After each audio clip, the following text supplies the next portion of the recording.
Eu Antes, deixei né. muito claro. Falei: "Cara, eu tô te chamando para fazer o seguinte, para você entender o tamanho da nossa briga, eu tô te chamando para ir para a fronteira da Ucrânia com a Rússia, brigar com a Rússia e com a Ucrânia ao mesmo tempo. Você quer ir? A chance da gente morrer é enorme. Agora, se a gente não morrer, a gente faz história. Eu tô nessa para fazer história". Alguns compraram a ideia, alguns poucos Como a valiosos. gente falou aqui na introdução, entrar nessa disputa em Santa Catarina, tu é um cara que tem um nome, de propagação nacional, sempre envolvendo polêmicas, mas também questões de esporte, alimentação e tudo mais. Porém, teve um período, naquele período de 2018 ali, bem forte, tua presença foi muito marcante, naquela coisa do impulsionamento e da exposição da direita, né, porque a direita sempre foi até ali, uma coisa mais comedida, né, Uhum. e tratada, muito de maneira muito simples e abrindo muito diálogo, sempre contemporizando pelo PFL, por essas frentes mais, acho que a palavra é comedida. E de repente em 2018 veio esse furacão de narrativas e desse diálogo mais com a população, mais com o sentimento das pessoas e menos com a doutrina, que a esquerda vinha, se posicionando com hegemonia nessa coisa da doutrina do partido. Se conhecia muito pouco, doutrinas, ideológicas, né, vamos dizer assim, porque a direita não tinha para toda essa geração, sido exposta dessa maneira. De 2018 para cá, eu queria começar te perguntando, até para a gente entender teu posicionamento, enquanto político, enquanto figura pública, enquanto personalidade pública nesse momento, disputando um cargo tão importante que é o governador de Santa Catarina, o governo de Santa Catarina, o que mudou desse momento que tu era do PSL, que tu estava participando dessa forma, até agora, no sentido de expansão desse movimento, expansão desse pensamento, e rupturas também, porque houve momentos que tu rompeu com algumas pessoas que vieram contigo, ou que tu veio com elas. Momento. O que aconteceu de lá para cá e o que precisa mudar para daqui para frente avançar aquilo que tu acreditava em 2018? Excelente pergunta, Jean. Eu acho que de lá para cá houve uma perda da vergonha de defender o que eu defendo, por exemplo, por parte do povo em geral. Eu nunca tive vergonha de defender o que eu defendo, porque eu nunca tive problema em pensar o que que o juízo que vão fazer de mim, o julgamento que vão ter a meu respeito. Agora, eu percebi que as pessoas tinham muito receio em falar algumas coisas e, o surgimento, né, não chega nem a ser um ressurgimento, é um surgimento mesmo de um movimento de direita organizado no Brasil, que advém da Operação Lava Jato. Surge ali, de fato, uma faísca de patriotismo e uma vontade, um entendimento em larga escala do povo de toda a safadeza que acontece no antro político. Então ali se organiza um movimento de direita. De lá para cá, eu acho que esse movimento acabou sendo desacreditado, porque aqueles que capitaneavam o movimento, e isso vai explicar minha ruptura, traíram esses princípios, né? O que se dizia lá em 2018? Quais eram as bandeiras? Vamos lá. O enfrentamento ao establishment, né? Enfrentamento ao sistema, um rigor maior das leis penais, né? Ou seja, botar bandido na cadeia, o enfrentamento ao autoritarismo do judiciário. Essas eram as principais, e a defesa da família. Essas eram as principais bandeiras em 2018. Aqueles que se elegeram em 2018, a vasta maioria, acabou indo pelo caminho mais fácil, que era, ao invés de combater o sistema, passar a integrar o sistema. É muito fácil o cara falar que vai combater o sistema, uma vez que bota o bumbum naquela cadeira lá, bem maciazinha, e começa a ter todas as regalias, pode colocar 25 amigos para dentro, contratado, quer dizer, pode contratar 25 amigos, eles não precisam nem ir, a verdade é essa. e aí começa a poder comer em churrascaria e fazer o povo pagar, começa a viajar para Nova York com tudo pago. A pessoa fala: "Quer saber? Esse sistema não é tão ruim não, acho que é melhor eu me juntar a ele do que enfrentá-lo". E a gente viu isso. A gente viu, os líderes da suposta direita se entregando ao sistema, se acadelando frente ao judiciário, abandonaram qualquer pauta que fosse o endurecimento das leis penais. A gente teve o pacote anticrime, que foi elaborado pelo Sérgio Moro, que é outro que se acadelou também, é um homem de geleia, sem fibra, mas a gente teve o pacote anticrime robusto, criado por ele, foi todo deteriorado pela própria direita.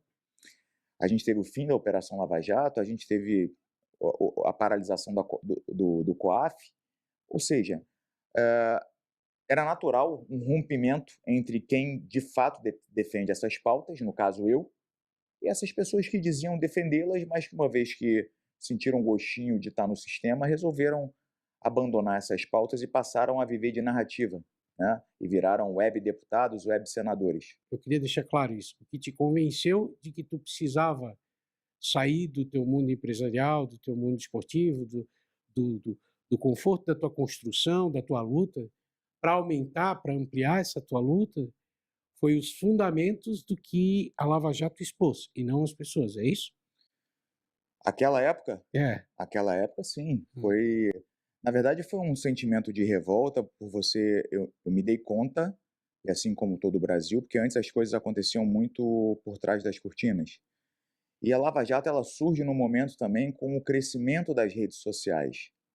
Então, por isso que o que era descoberto na Lava Jato reverberava e atingiu tantas pessoas.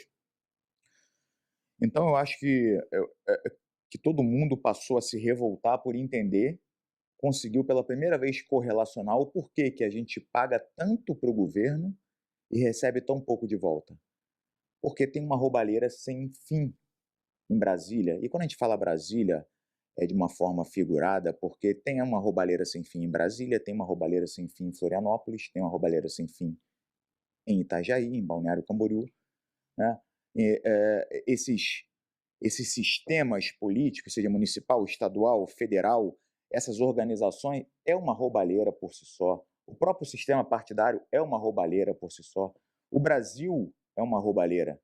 E isso me revoltou e me fez me tornar ativista naquela época, né? Na verdade, eu comecei bem antes, eu comecei a ser um ativista político, digamos assim, em 2012, 2013, mas eu tinha uma visão muito apaixonada da política e essa visão veio amadurecendo de lá para cá. Ô, Marcelo, tu teve uma passagem pela FESPORT, Sim, pelo executivo, no caso, como que sim. foi isso? Hum. O Moisés estava enfrentando alguns problemas, o ex-governador Moisés, para implementar algumas políticas que ele queria implementar na Fundação de Esporte. E, à época, o presidente era o Rui Godinho, que esteve comigo no PSL, né, e ficou como suplente de deputado federal.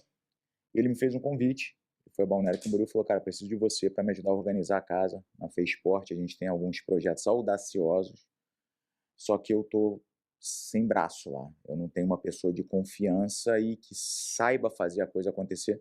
Ele sabia que eu tinha uma expertise muito grande em tocar grandes projetos, e na parte esportiva, sobretudo na parte esportiva, e ele me fez o convite e eu fui, e durante o tempo que eu fiquei lá fizemos muita coisa. O Bolsa Atleta Estadual, que existe hoje, contempla inúmeras crianças, ela foi uma criação durante o meu período lá. O programa de iniciação desportiva, o programa Mexa-se, a terceira idade. Pela primeira vez, crianças das Olimpíadas Escolares ficaram hospedadas em hotéis. A gente deu dignidade à molecada. E acredito que foi o período mais produtivo da FESPORT, foi esse período que eu estive lá. O teu relacionamento com o Moisés era bom? É até hoje? Até hoje é Porque um foi bom. aquele grupo, né, que chegou primeiro e tal, né? Isso, é um relacionamento muito bom até hoje, de respeito mútuo. Uhum. A Ele gente. veio para Missão? Não, Não, ele não. seguiu outro caminho? O Moisés ele foi para o União Brasil, né? Mas até hoje vocês mantêm uma relação. Tu acha que ele Sim, foi um bom governador? creio que sim. Creio que É? foi um bom governador em matéria de entrega, sim. Em matéria política, não. tu fala não, porque é da tua formação, das artes marciais e tal, sobre a questão disciplina e lealdade. Uhum. Disciplina, ok, mas lealdade é um negócio na política que, se tu já participou de grupo político, que tu já disse aqui, tu sabe que é um negócio muito difícil de conquistar. Eu, por exemplo, estou 28 anos na política, eu não sei se eu tenho dois amigos. Eu construí todo esse período. Posso te dizer É, por quê? ah, Porque a política é um antro de meretrizes. Você já viu lealdade com prostituta? não, Não nem existe. pode, né? Porque não é um negócio, né? Não vai existir lealdade prostituta com o cliente. A política, tirando raríssimas exceções, políticos são prostitutas. Quem paga mais, a prostituta não é quem paga mais leva o programa, leva a dignidade, leva a falsa promessa, as palavras, você compra o discurso ela falando que está gostoso, que você é lindo, que você é belo, que ela nunca teve uma experiência dessa. O político é igual. O partido que oferecer mais estrutura, que é dinheiro, vai levar essas prostitutas todas. Agora, a janela fecha hoje, de filiação. Quantidade de prostituta que foi para lá e foi para cá, foi um monte. E por quê? Estrutura. Grana. E aí você espera lealdade num antro de prostitutas? Não tem. Tu deve presenciar muito isso com essa convivência. E, pô, quantos quadros bons, quantas pessoas boas, quantos ótimas pessoas que podiam estar na política contribuindo e construindo, acabam sendo excluídas por um esquema que aconteceu aqui em Itajaí, na última eleição municipal, quer dizer, partidos podaram gente que estava se construindo há anos e tal, Uhum. para trazer cara de Jaraguá, para trazer cara de Joinville, para trazer isso aqui. Então, assim, a formação do Missão, a construção do Missão, já que tu participou da construção do PSL, e tu já tinha essa experiência, como é que foi sentar e negociar a adesão a esse projeto Missão, sabendo de todo esse contexto, conhecendo todo esse contexto? Foi muito fácil, porque não tem negociação. Quando não tem negociação, a negociação está posta. Muito Hum. fácil. Você andava com a pessoa e dizia o seguinte: olha só, eu não tenho dinheiro para te oferecer, você vai perder muito mais do que ganhar estando na missão, porque a gente não faz acordo com ninguém. Você não espere que eu vá fazer carinho nos meus adversários, não vou. Eu vou bater em todos eles, vou descer o cacete em todos eles, porque para mim são três caras deploráveis, os meus principais adversários, Jorginho, João Rodrigues e Gelson Merizio. E você vai tomar muita porrada comigo. Resumindo, você quer isso ou não quer? É muito fácil. A maioria pulou fora. E uns poucos bons ficaram. É melhor que trair depois, né, Marcelo? Muito melhor, muito melhor. Tu já Eu, filtra eu antes, deixei né? muito claro. Falei, cara, eu tô te chamando para fazer o seguinte: para você entender o tamanho da nossa briga, eu tô te chamando para ir para a fronteira da Ucrânia com a Rússia, brigar com a Rússia e com a Ucrânia ao mesmo tempo. Você quer ir? A chance de a gente morrer é enorme. Agora, se a gente não morrer, a gente faz história. Eu tô nessa para fazer história. Alguns compraram a ideia, alguns poucos valiosos, valorosos e suficientes para a gente incomodar bastante. A maioria, político profissional, pulou fora. Amigos meus, inclusive, que estão na política, pô, que legal esse projeto, mas, pô, nesse momento eu não posso, porque ali. Vai lá, irmão, não tem problema não. Daqui a 2 anos tu vai me procurar. Daqui a 2 anos. E muitos desses, quando saiu a primeira pesquisa, eu já com quase 6%, muitos desses já, opa, e aí, pô, mandou bem na pesquisa, né? É só o começo, irmão. E se eu tiver que te bater, eu vou te bater. Escolheu o outro lado. Quem não tá junto, tá contra. Te prepara. O canhão vai cantar pro teu lado também. A questão da aliança, por isso que eu digo assim, o teu posicionamento para ele ser disruptivo, ele teria que romper com toda essa questão de relações institucionais, de Uhum. poderes, né, legislativo, judiciário, quer dizer, que exige uma boa relação ou com a temática ou com as pessoas, Uhum. né? Embaixo desse guarda-chuva, nós temos segurança pública fortíssima, servidores públicos de Estado, são organizados politicamente de maneira muito contundente. Eu sei que eu conheço, da Polícia Militar, Polícia Civil, professorado, essas grandes massas de trabalho, né, de trabalhadores, de oficiais, de diretores, quer dizer, é um contexto gigantesco que precisa de um relacionamento institucional, pelo menos para manter o que está posto, ou para melhorar as condições do que está posto, um relacionamento institucional horizontal. E para isso precisa de um time extremamente engajado com essa ideia ou com essa orientação, se essa for, né?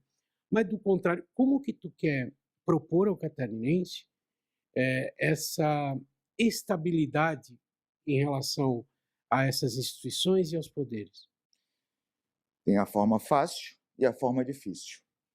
A forma fácil é a gente eleger o Renan, que é o pré-candidato da missão à presidência da República, e que eu acredito que estará no segundo turno. Elegendo o Como é que ele Renan, está na pesquisa? Já entrou na tá, camada que... já Tá? está crescendo pra caramba. E elegendo o Renan, a gente estabelece um forte vínculo entre Santa Catarina e o governo federal, e as coisas vão fluir muito bem no nosso estado. Tem o jeito difícil, que talvez só eu tenha coragem de fazer, que é tratar todo mundo com a devida cordialidade, mas não baixar a cabeça para ninguém, e fazer o que tem que ser feito, e arcar com as consequências. Então, algumas questões tenham que ser judicializadas, não tem problema com isso. Vou ter que peitar OAB, Ministério Público, STF, não tem problema nenhum com isso. Grandes coisas são feitas por pessoas de coragem. Frouxo, covarde, nunca construiu nada. Eu construí minha vida inteira com coragem. Eu fui provado na iniciativa privada.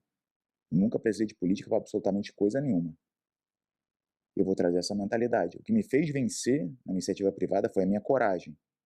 Minha coragem, minha iniciativa, minha competitividade, a vontade de ser o melhor. E é isso que eu estou trazendo para a política.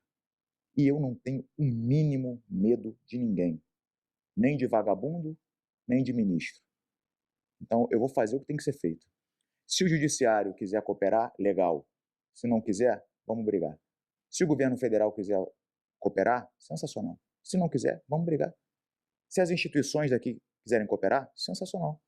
Eu acho que vão querer cooperar, porque as classes que você citou aí em especial, os policiais, os profissionais de educação, Saúde também, da né? saúde, perfeito. E essas três classes foram completamente abandonadas pelo governo atual.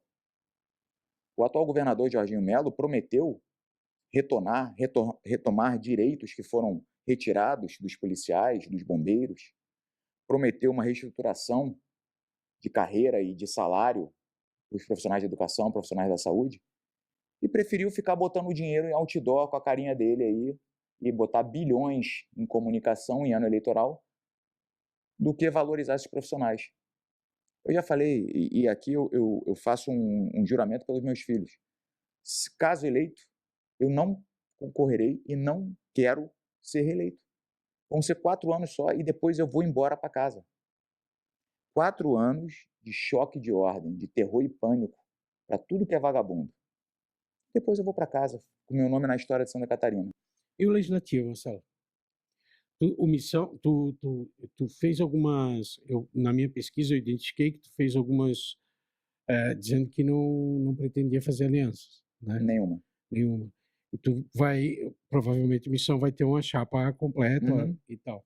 E provavelmente também Santa Catarina acho que amplia um pouco de cadeiras, se eu não me engano, Sim, sim, na próxima. nova legislação. Como tu pretende se relacionar com o legislativo? Legislativo? Que governa junto, querendo ou não, né? Sim.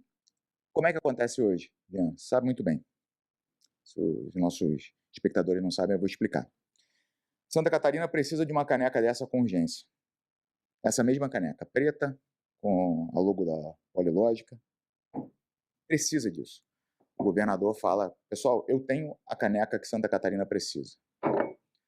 As meretrizes que hoje estão na Alesc, intitulados de deputados, eles fazem. Perfeito, governador, é isso mesmo que Santa Catarina precisa. Mas, para eu votar a favor, eu quero que o senhor coloque 3 chegados meus aí, eu quero uma diretoria, eu quero uma coordenadoria, eu quero um fundo. Emendas, né? Eu quero emenda. Ou seja, os deputados que deveriam fazer as coisas em prol do povo catarinense só fazem se receberem um agrado. E a gente sabe que essas indicações, muitas delas são com cashback, né? A famosa rachadinha. Ó, vou te colocar numa diretoria aí, mais uma partezinha tu devolve, né? Que é para a próxima campanha, né? Aquele papo furado. É assim que funciona hoje. Como é que vai funcionar comigo? O pessoal de Santa Catarina precisa dessa caneca. Vocês precisam aprovar essa caneca. Primeiro que o meu gabinete vai ser 24 horas monitorado e live 24 horas. Live. Se eu dormir no sofá, vai aparecer eu dormir no sofá. E vou fazer reunião só no meu gabinete. Como é que eles vão me pedir alguma coisa? Se pedirem, eu vou na hora, gente. Olha só, para mim é muito fácil, é por isso que as pessoas não estão entendendo. Eu vou falar para você, irmão, de verdade, do fundo do meu coração. Esse bando de vagabundo que está na política catarinense não está preparado para mim. Não está preparado. Sabe por quê? Porque eu não tenho absolutamente nada a perder. Nada a perder, irmão. Eu sou bem-sucedido, sou rico, eu tenho inúmeras fontes de renda, eu posso morar em qualquer lugar do mundo. Se não der certo a minha jornada na política, no dia seguinte eu volto para uma vida maravilhosa, em qualquer lugar que eu quiser no mundo, e pronto. E esse bando de meretriz que está na leste? Se eles perderem o seu cargo político, vão fazer o quê? A maioria que está lá, a grande maioria, nunca conseguiu êxito na iniciativa privada. Por isso estão lá.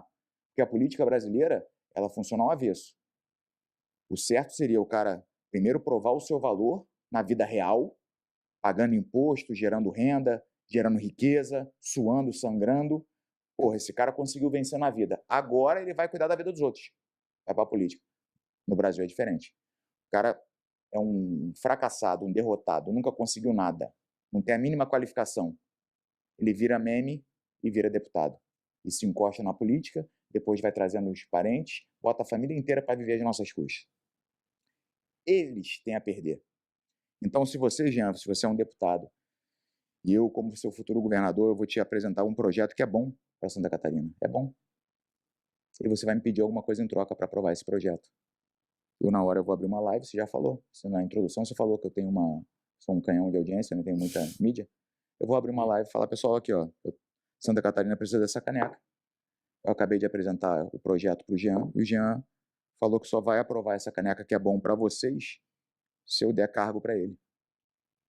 Quem vai sair perdendo, irmão? Eu ou você? Aí você vai argumentar. Ah, mas aí eles vão se unir e vão entrar com impeachment contra você. Sim, verdade. Mas até isso acontecer, metade eu derrubo comigo. E aí? Novamente eu digo, dia seguinte estou na minha casa, na minha vida maravilhosa, e eles estão ferrados para o resto da vida. Vou falar para você, eles não vão querer entrar nessa bola dividida comigo. Eu vou entrar na boa, cordial, mas que eles não confundam cordialidade com fraqueza, porque eu estou pronto para a guerra.